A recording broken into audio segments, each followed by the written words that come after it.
corps humain contient 100 000 milliards de cellules. Chacune de ces cellules comporte un noyau qui renferme 23 paires de chromosomes. Dans chaque paire, l'un des chromosomes est hérité de la mère, l'autre du père. Un chromosome contient des milliers de gènes, 85 000 au total. Et tout gène porte les instructions qui permettent la fabrication des protéines nécessaires à la vie. Mais de temps en temps, dès la conception de cet extraordinaire assemblage, un accident survient.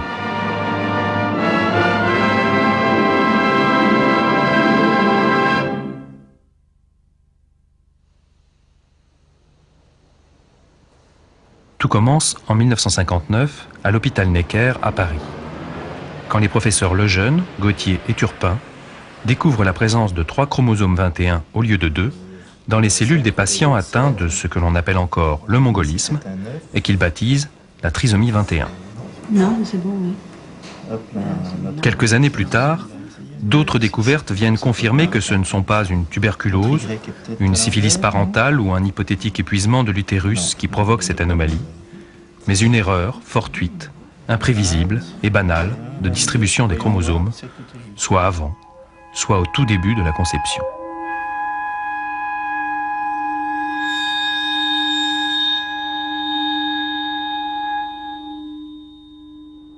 Les anomalies de la reproduction ont été mises en évidence tout récemment depuis le développement de la fécondation in vitro.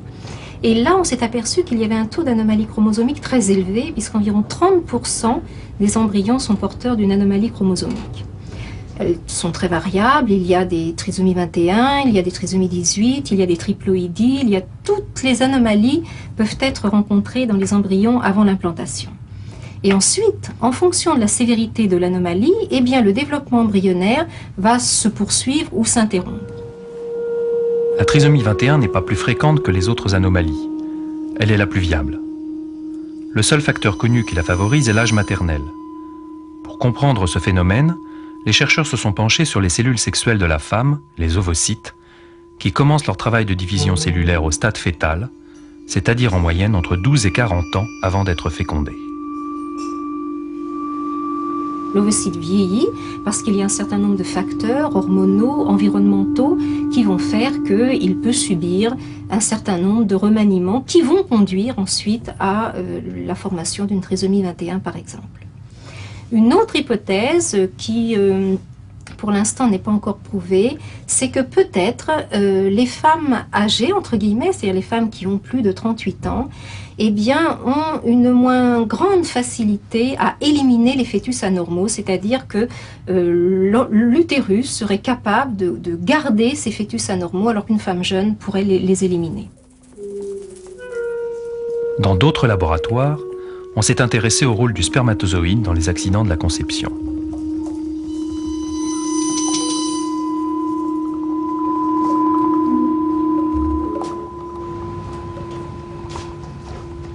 Le patrimoine génétique de la cellule sexuelle de l'homme n'est possible à observer qu'après fécondation.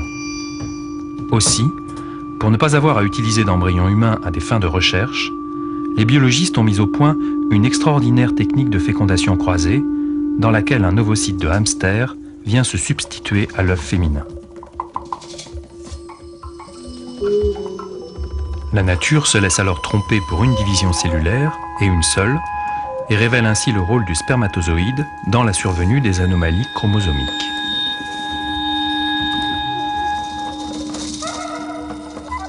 Ça nous a permis de déterminer l'incidence des anomalies chromosomiques spontanées dans le sperme d'individus normaux.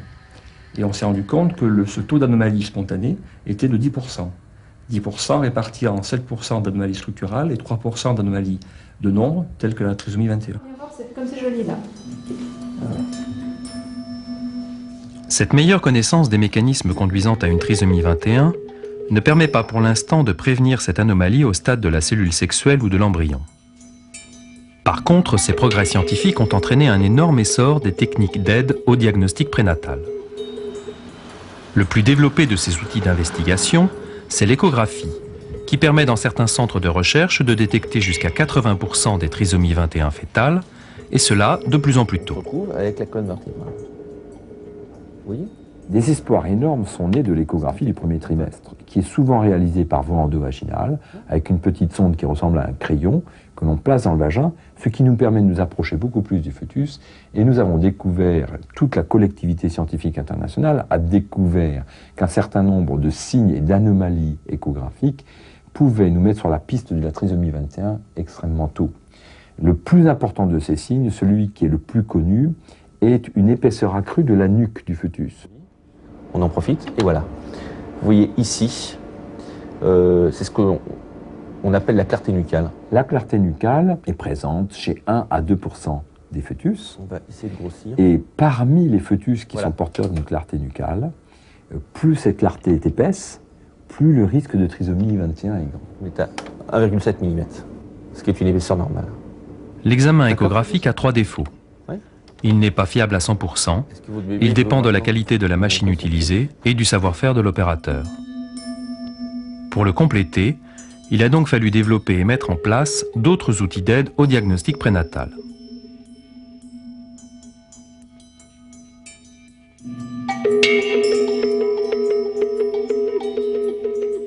Le laboratoire Cerba est un établissement privé, un des plus gros centres autorisés à pratiquer des analyses biologiques en France. Ici, un service entier est dévolu au dépistage des anomalies de la conception. Dépistage de trisomie 21, trisomie, malformation périnatale, pas de diabète insulinodépendant. C'est à partir d'une simple prise de sang chez la femme enceinte qu'on étudie la quantité de certaines hormones, appelées marqueurs sériques. Ces hormones sont normalement présentes dans le sang maternel au cours de la grossesse, mais leur taux peut varier plus ou moins en cas de trisomie 21. Le marqueur qui a le plus de poids dans ce dépistage, c'est l'hormone qu'on appelle l'HCG. Son taux va augmenter au cours des 10 premières semaines de la grossesse pour ensuite décroître. Et on sait que chez les femmes qui attendent un fœtus trisomique, le taux de ce marqueur HCG sera statistiquement plus élevé que chez une femme qui attend un enfant supposé normal. Il existe plusieurs marqueurs sériques qu'on associe couramment pour les rendre plus performants. Ils sont désormais utilisés dès le premier trimestre de la grossesse. Cet examen, peu coûteux, présente l'avantage de dépister l'éventualité d'une trisomie 21 chez toutes les femmes, quel que soit leur âge. Mais cette méthode n'est qu'une aide au diagnostic prénatal et n'indique qu'un risque statistique. Une patiente qui va être dans un groupe à risque accru présentera, à cause de ses dosages et par les renseignements cliniques qui nous ont été fournis, un risque de l'ordre, par exemple, de 1 sur 100 ou de 1 sur 80, ce qui va donc la placer dans un groupe à risque accru. Et c'est cette patiente-là à qui on va proposer une amniosynthèse pour étude du karyotype fœtal. L'amniosynthèse est un geste qui consiste à ponctionner directement une petite quantité du liquide amniotique dans lequel baigne le fœtus.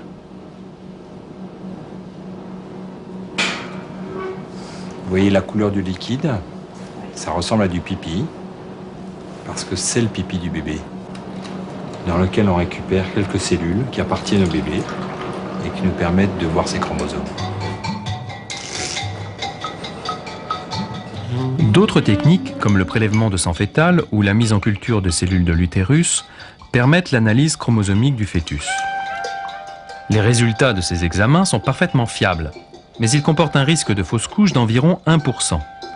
Or, l'éventualité de mettre au monde un enfant atteint de trisomie 21 est 5 fois moindre.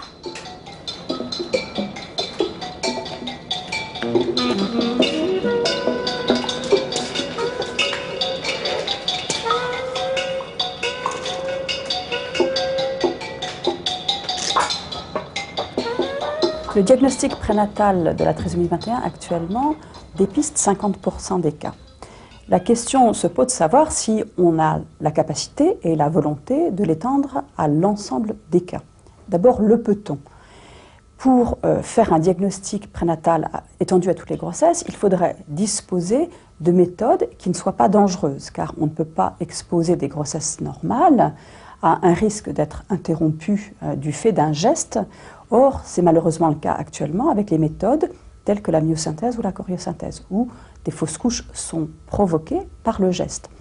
Donc, on est contraint de balancer entre le risque de perdre une grossesse normale et le risque de ne pas diagnostiquer un enfant que les parents ne souhaitent pas élever.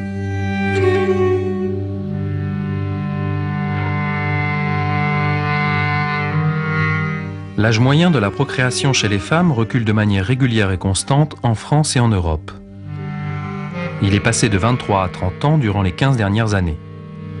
C'est pourquoi, en dépit des moyens toujours plus importants mis au service du diagnostic prénatal, il naît toujours autant d'enfants trisomiques 21, en moyenne 1 sur 700. Aussi, la recherche continue.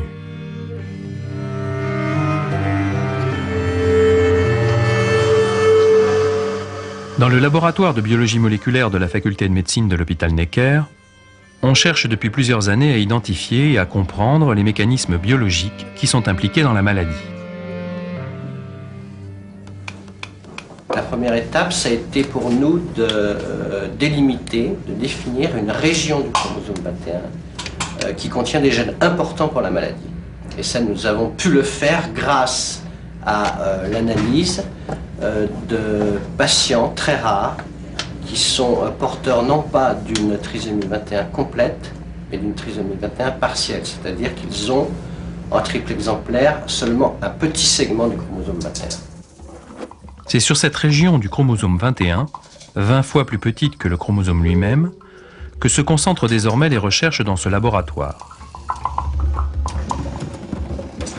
Tout le travail des chercheurs consiste, à l'aide d'outils extrêmement sophistiqués, à patiemment dresser la cartographie de cette région du chromosome, puis à cloner des fragments de l'ADN présents dans les gènes impliqués, à les analyser, à en fournir des séquences.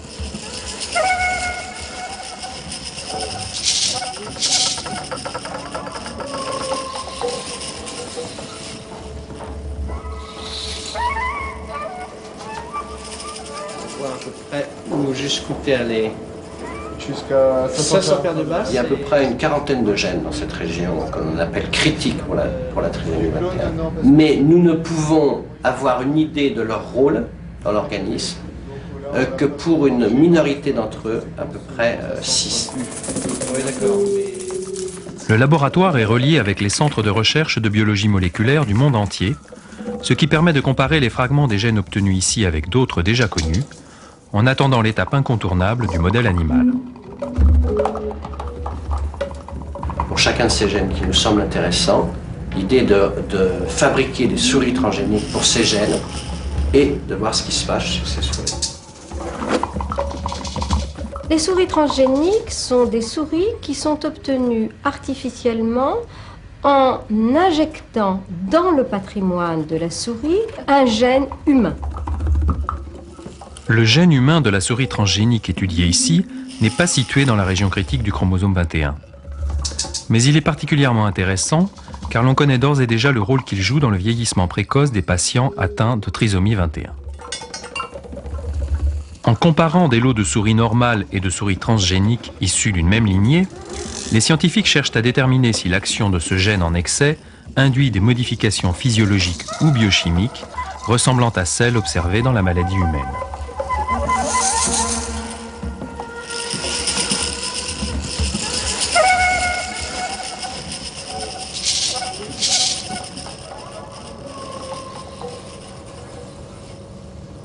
Nous avons montré sur ces souris transgéniques que les thymus de souris jeunes, 2 mois et demi, sont analogues à des souris de 1 an, c'est-à-dire qu'elles commencent à vieillir à 2 mois et demi, alors qu'une souris normale commence à vieillir à 1 an.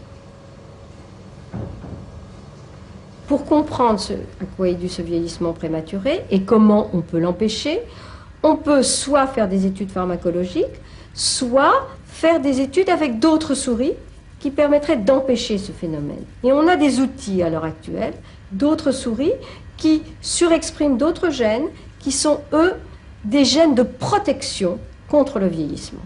Donc on va croiser des souris et on va voir avec ces croisements si nos signes de vieillissement prématuré que l'on observe sont inhibés.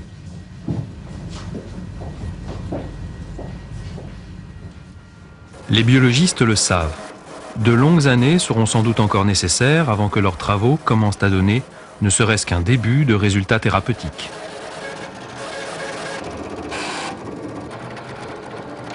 En attendant, il a fallu pour les médecins soigner les patients atteints de trisomie 21. Et là, en dépit des multiples maladies et dysfonctionnements associés à leur handicap, des résultats très probants ont été obtenus. Ou tu veux mettre tes affaires ici? Oui. Les affections qui touchent plus particulièrement les enfants trisomiques 21 sont d'abord les cardiopathies. Deuxième problème, des problèmes d'affections à répétition, en particulièrement d'infection de l'arbre respiratoire. Problème des oreilles aussi, des otites à répétition. Problème de vision, il y a beaucoup de myopie. Et toujours de la naissance, disons à l'âge adulte, surveiller la fonction thyroïdienne. Grâce aux interventions cardiaques, qui sont devenues courantes, à une meilleure connaissance de la maladie et au progrès de la médecine en général, aujourd'hui, l'espérance de vie des patients atteints de trisomie 21 s'est allongée à 55 ans, quand elle était en moyenne de 9 ans seulement dans les années 30.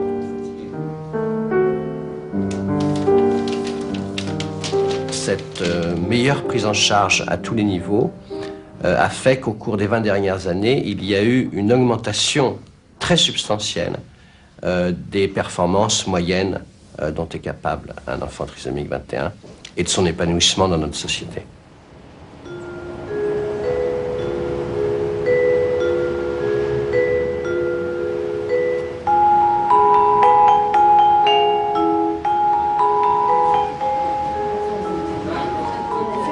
Il n'existe en France que quelques consultations spécialisées pour enfants trisomiques 21, qui posent pourtant des problèmes tout à fait spécifiques puisqu'ils associent troubles physiologiques et handicap mental.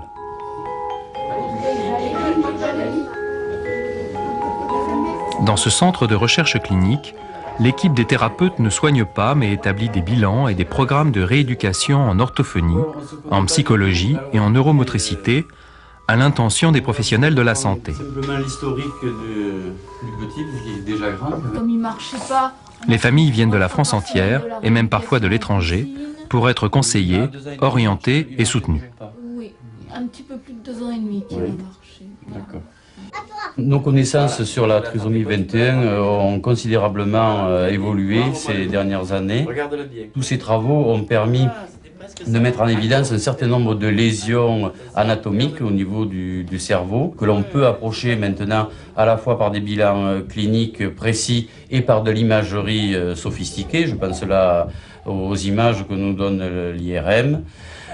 Nous pouvons, à partir de ces éléments-là, construire des programmes de simulation qui sont mieux adaptés à chaque individu. Ces lésions du cerveau, qui sont variables d'un individu à l'autre, peuvent être compensées grâce à la capacité qu'ont les neurones à établir de nouvelles connexions entre eux. Cette propriété s'appelle la plasticité cérébrale. La recherche oculaire, c'est-à-dire c'est l'intérêt pour l'environnement. Dans les premiers mois de la vie, à ce moment-là, dans le cerveau, il y a un turnover cellulaire qui est très important, avec des cellules qui meurent et des cellules qui naissent et qui se forment. C'est une formidable période de développement cérébral et c'est bien évident que c'est à ce moment-là qu'il faut intervenir de façon très précoce quand la plasticité cérébrale est majeure pour essayer au mieux de contourner les lésions cérébrales, de créer éventuellement des circuits compensateurs. C'est très bien, c'est très bien. Un des problèmes que rencontrent les parents et les éducateurs des enfants trisomiques 21 est celui d'un plafonnement intellectuel vers l'âge de 14 ans, en général suivi d'une régression. Pour empêcher ce phénomène, les spécialistes ont appris à stimuler ces enfants. Toutefois, du nourrisson à l'adolescent trisomique, la difficulté de ce type de rééducation consiste à éviter d'induire tout phénomène de dressage ou de répétition automatique des acquis. Est-ce que tu la retrouves? Depuis les années 70, sous l'action des associations de parents, la société admet la nécessité d'une prise en charge rééducative pour les jeunes trisomiques. Jusque-là considérés comme non éducables et non scolarisables, ces enfants devenaient presque fatalement psychotiques. Des classes spécialisées ont été créées au sein des écoles primaires et il est même devenu fréquent de les intégrer dans un cursus scolaire normal. Les effets de cette politique se sont rapidement fait sentir. En un demi-siècle, le quotient intellectuel des trisomiques a doublé et il ne cesse de progresser. Il y a une augmentation très importante de l'efficience intellectuelle des enfants trisomiques. C'est-à-dire qu'on est passé de la débilité profonde à la déficience moyenne. Qu'est-ce que tu me dis encore? Oui. Donc ça suppose de mettre en place très précocement tout un système d'intégration sociale de l'enfant au fur et à mesure que l'enfant va pouvoir y accéder. Comme tu as un bon niveau scolaire, l'idée c'est que tu puisses passer dans une 6e. Je sais que tu as très envie de ça. À mon avis, c'est pas du tout évident de l'intégrer dans un collège de... Ce qui était proposé il y a 40 ans, c'était simple. C'était soit vous les gardez à la maison, soit on les mettait en hôpitaux psychiatriques mélangés avec tous les déficients. Donc les parents se sont battus. De la même manière, et toujours sous l'impulsion des associations de parents, des ateliers protégés ont été ouverts. Et ce qui était inimaginable hier est devenu aujourd'hui banal. Les jeunes adultes trisomiques se déplacent seuls, apprennent un métier, travaillent. Et puis, du côté de la société, il y a un certain nombre d'aménagements qui sont mis en place. Certains vont vivre en foyer CAT, d'autres vont travailler en CAT et vont aller vivre dans un appartement avec un certain nombre de gens qui vont les entourer. Ta vie, comment tu la vois? Je la vois déjà seule. Tu la vois seule? Oui. Ouais. Et je pense que j'y arriverai. Tu penses que tu y arriveras? Oui. Maman, qu'est-ce qu'elle en pense? Il y a un mois, j'aurais dit non. Maintenant, de plus en plus, oui. Ouais. Ouais. Je sens très... J'ai beaucoup évolué. Hein? Je fais le grand pas, je vais faire le grand saut. Tu fais le grand saut, tu fais le grand pas. D'accord. On a un autre ami aussi, hein? Oui, un autre... Ouais. Il y a des projets. Je vais me marier, pas encore. Dans un mois, je me marierai. Tu es sûre, Chérine? Un mois, c'est très court, tu sais. Les progrès ont été tels qu'aujourd'hui, la génération des jeunes trisomiques 21, qui arrivent à l'âge adulte, est au bord de l'autonomie et d'une vie sociale quasiment normale.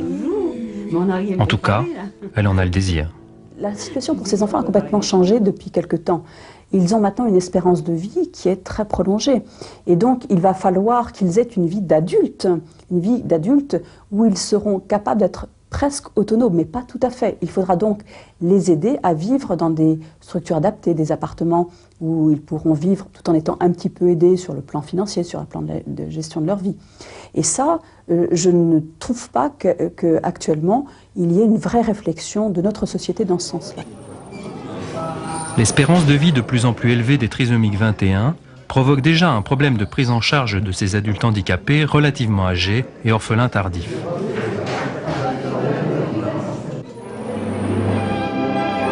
Grâce à la découverte de la cause de la trisomie 21, dans tous les domaines qui concernent cette maladie, diagnostic prénatal, prise en charge médicale et sociale, durée de vie des patients, d'énormes progrès ont été accomplis.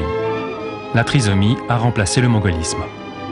Pourtant, ces avancées, dans un contexte social lui aussi en évolution, soulèvent à leur tour de nombreuses questions auxquelles la science à elle seule ne saurait répondre. La trisomie 21 reste un handicap majeur et un drame pour les familles. Aujourd'hui, en France, un enfant trisomique sur 5 est abandonné à la naissance.